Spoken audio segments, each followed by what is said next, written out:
Okay, hello everybody. Let me just take a couple of stuff here. This is an update on the operation from my Finevision Micro F lenses, implant lenses. Today we are, let me check the date. Today we are the 14th of September, so we are a little bit more, just 2 days more post-operation. The operation, I had it on the 12th of March 2016, and today 14 September, so that's approximately 4 months after the operation. Let me just explain you how my vision is at the moment. Before I even start with doing the explanation, if you want to have more information regarding these lenses, you can look at my previous videos that actually give some more explanation on how the procedure went and also on how the lenses are working. You can definitely check the review number 7 and also number 6. You don't have to go back to the previous ones before 6. Yeah, so I'm for sure glass independent. I don't need any glasses anymore, either for far, intermediate or close vision. Just to give you some background, as you might have already known, I wanted to have my near vision improved because I was suffering from presbyopia. I did not suffer from any other diseases or issues with my eyes, just presbyopia, and for me, having different eyesight on right and left eye, because if they do a correction with the laser, you will have a difference in eyesight with the right and the left eye. Is not one of my preferred options, so I went for the implant of the Physiol Finevision Micro F lenses. So let me just go over the different distances in how my visual perception is these days. Since day number 1, I was able to actually read very small script. So when I was reading like 20 centimeters at this distance, this has not deteriorated or not improved, so it is perfect. I can really read very small print. You have this print on very small little tiny eye drop bottles. It's no problem. I can even go to smaller print than that. I will lose my perfect vision when I go closer than probably like 15 centimeters. So the closest I can actually read is probably between 10 and 15 centimeters. So there was no room for improvement anyway, so that's perfect.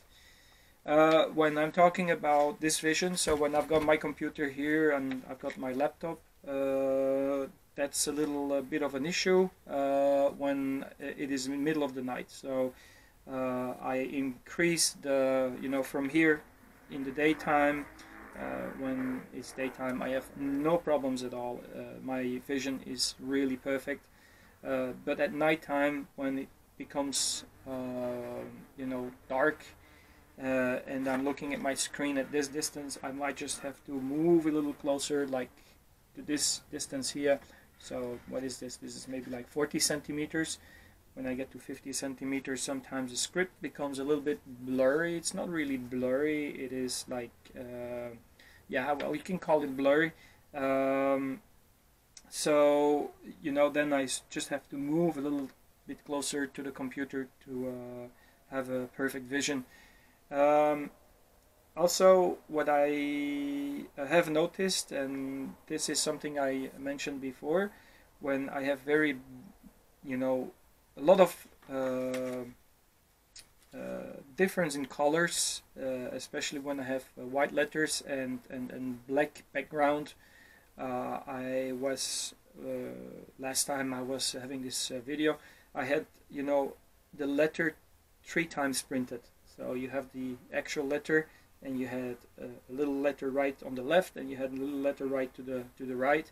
And when I was opening and closing my eyes, one of these letters were disappearing, so either the left or the right one.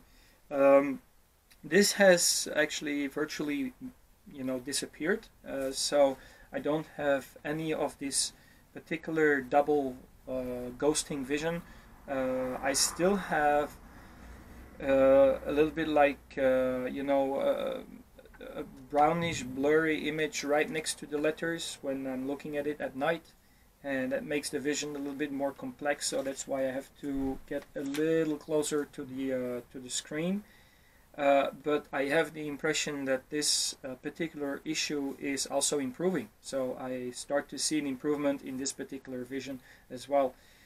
So I'll have to give it a little bit more time. So it's actually driven or two images that have a lot of contrast, so white and black, or red and black, or a lot of contrast. Then you have this issue. So I think the brain are still having to filter some of the images that are around the actual letters, and it still needs more time. So we are 4 months post-operation, and I think it is interesting to see within 3 to 4 months from now again.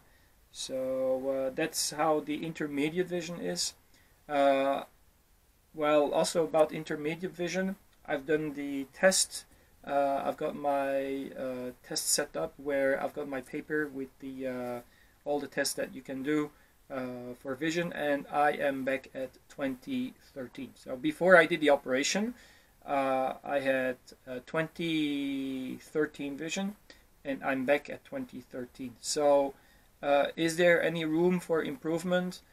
I don't think so, but I do expect a little bit better performance because I definitely see an improvement still today.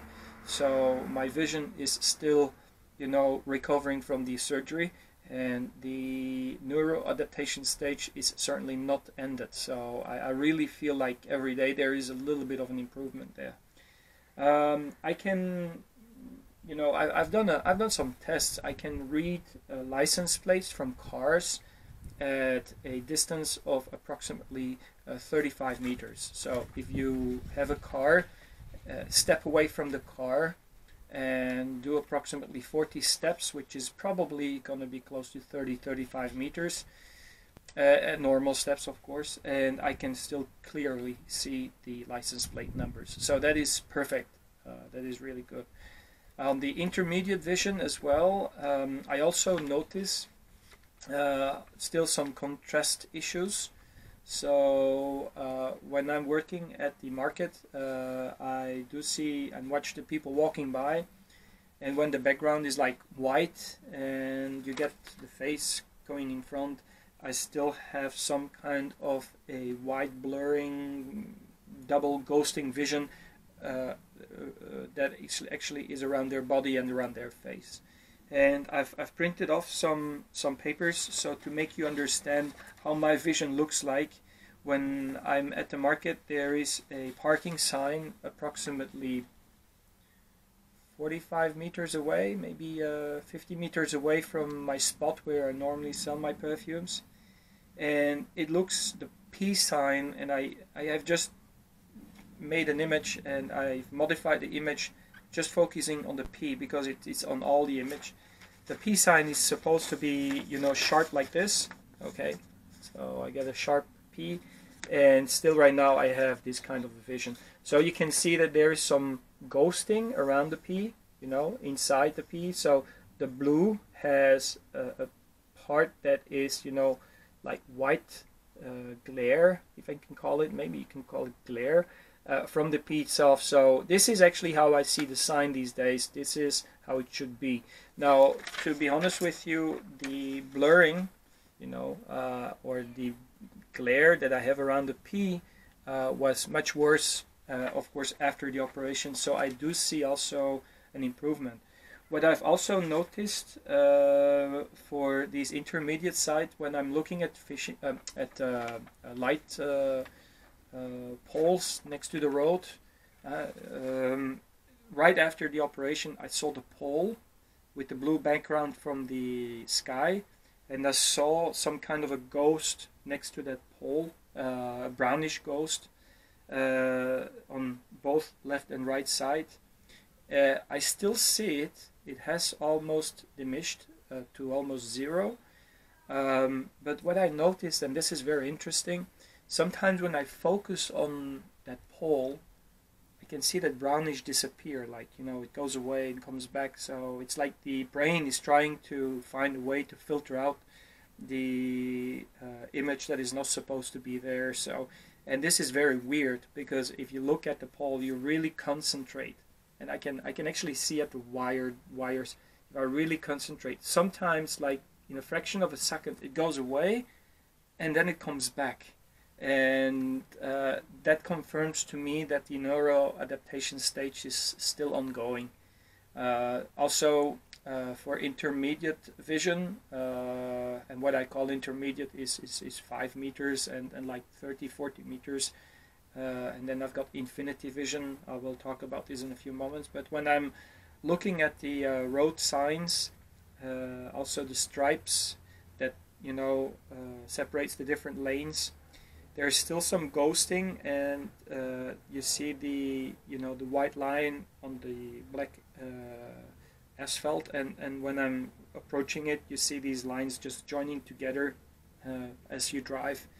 And that particular vision has, you know, that blurring or ghosting or whatever you can call it is starting to become less and less perceivable. So I start to really focus on it, to really see it. So is it ever gonna go away? Is this ever gonna go away? Just stay tuned, I would say, to this channel, as I will do an update within 4 months from now, maybe 6 months from now, or if there is some dramatic improvement. So definitely very interesting. The fact that, you know, and then I'm going to talk about the infinite vision. I've got another image here that I've printed. I have reworked the image a little bit with Photoshop. What I'm going to show you, the picture I'm going to show you, is actually the street on the other side there. So you see the street on the camera, you can see it. And this is the vision, how it is sharp. And focus on the rooftop of this house here. So it's very, very sharp. But in the morning, it is very, very sharp, like the way it is on the picture. And in the evening, I start to see more and more of the sky inside the rooftop. So it becomes more blurry, and also the edges of the street if you have a blue background.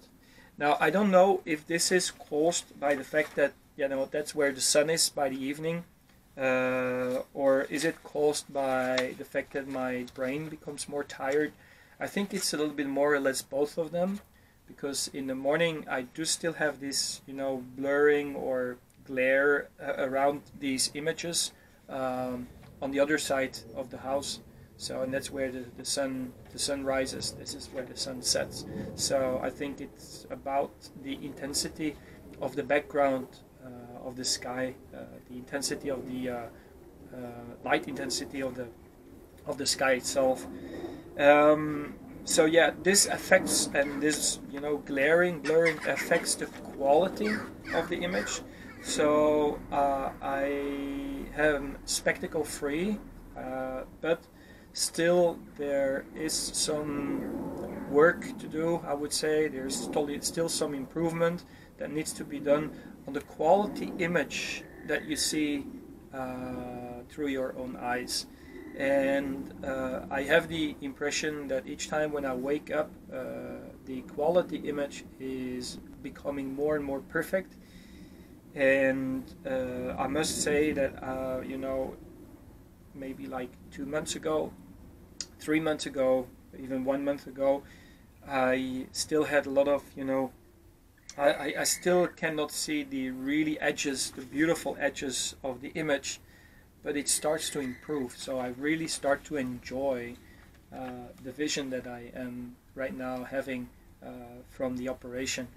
And I am very confident that in the future, whether it takes maybe, you know, another 3 months, 6 months, a year, or even 2 years, that my vision will be perfect once the brain has really adapted to the new projection of the image on the retina or the retina in my eyeball. What about night view, and also what about lights? I'm still having problems actually with spider webs around lights. So these, lights on the other side of the street, when they light them up in the evening, I do see these rings around the lights, and I cannot really tell that I've seen any improvement. So for me, the light sources are still some problems.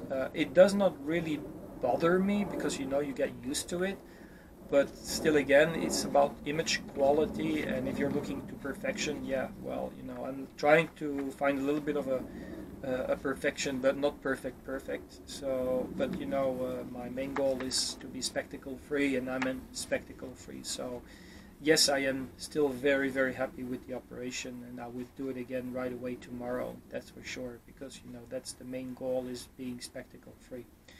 Also about the perception of the eye, and this is something that is also important. When there is a changement from dark to light, or light to dark, especially from light going to dark, when there is a cloud coming, a thunderstorm, or when the evening is falling, your pupils, they start to open up because there's less light, so your pupil starts to open up, and you start to get more of these rings that you have from your lens, implanted lens, that starts to kick off. So it still feels, and I'm really talking about my subjective feeling about it, it still feels pretty weird after 4 months. You start to look like, you start to feel that it's still not your eyes, and the brain needs to adapt.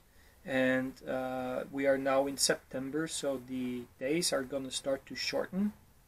I've done my operation on purpose in March, because or in May, sorry, because I absolutely wanted to not to suffer too much from the glaring and from the spider webs around lights, as I don't drive with the car very often, at least not at night, especially not in the summer. I actually have now been enjoying 4 months of very long daylight, and we're gonna see what happens now the next few months, because the days are starting to get more and more short, so they start to shorten quite a lot, and the night falls here in Belgium around 8 p.m. in the evening. Also, what I would say about the fact that artificial light still has these spider webs, glare. I would call it glare. So if I go into a tunnel, like each time when I go to Brussels, there is a tunnel. You got some LEDs right next to the road, so you can see the spider webs, and then you get TL lights on top, and it's the same what I show you here. You have the TL lights, but it actually blurs outside. This is inside the house, but it blurs outside the TL lights when you see them. So there is a line of TL lights right in the middle of the tunnel, and it's like blurred all around the TL lights. So I'll try to report about this as well as we go to the next review. So I expect to do at least 2 more reviews. There's going to be 10 more reviews on the implant for sure. Also, it still feels very uncomfortable, and I have to be honest with that, when I go into supermarkets. So it's a good thing for me. I don't go to supermarkets because of the fact that it gives me a weird feeling, because there's a lot of artificial light around or inside the buildings. So you feel, I can imagine, I was speaking to some other people that they were feeling like even, not really dizzy, but, uncomfortable about the fact that the lights, they have this glare around it. So it doesn't really feel comfortable. But as I explained before in this review, I'm pretty sure there is room for improvement, and I think it's just getting used to the new stimulus that we get from the retina or the retina, the information that comes on the retina. I once read an article, and I think it is, the doctor I was talking to, Dr. Evans, and he told me, yeah, I was telling him, wire it, fire it. No, sorry, fire it, wire it. It didn't really tell me that it's correct, but I still am convinced that somehow, somewhere, when you got the retina and you get one image that is projected on two different areas, on the retina, these two different areas, because the image with the lens is built up with basically different images on the retina. Well, the stimulus that comes on this part of the retina is always the same, so they fire the information to the brain. So finally, I think the idea of fire it, wire it is maybe correct. So after having this information going to the brain all the time, the same information, so that's the blurring. So the blurring, if you look at an image or if you look at a spotlight and you get these glares blurring, these receptors, the receptors around the area that actually catches the main image, is always sending also the same information to the brain. So actually maybe there's going to be some wiring going to be done by the two receptors together at a certain stage, and that's where at a certain moment you won't see the blurring or the glare anymore of the other images that are projected on the retina, and it considers and understands the information that is sent to the retina as one image. Okay, so that's how I think and feel about how the evolution goes with my eyesight. As I told you, when I look at that light pole with the brownish ghosts, sometimes it goes away when I really concentrate on it. So I don't know what's the reason, but it goes away for sure, and then it comes back. So it seems that the filtering, I cannot maintain the filtering, or the brain cannot maintain the filtering when I really concentrate to it. So I think it's just a firing, wiring principle system. I'm not sure if I told you before, but I'll explain it very quickly. On the retina, you've got actually different receptors. You get the cones. That's a cone, a square, and you get the rectangles and the cones, the three triangles. The triangles, they are actually there to do they receive actually the colors, and the triangles, they receive black and white images. And when I'm looking at this image, and when I look at the blurring and the glare that surrounds the rooftop here, I have the impression that, and I would say, I think that's correct, I have the impression these are the rectangles, so the black and white receptors on the retina that are just getting this information, because I most of the time it's like a brownish or a white glare that you get. So yeah, the image quality can still improve. There is still room for improvement. I have the feeling that it's still improving, so I definitely have to come with some more updates on my implant. If you have any questions, please write them in the description here. Please give me a thumb up, so you give me some motivation that I continue to update on my implants, and you can get more information for yourself, some information that might be useful to make a decision whether you should do this operation or not. Thank you for watching, and see you soon again.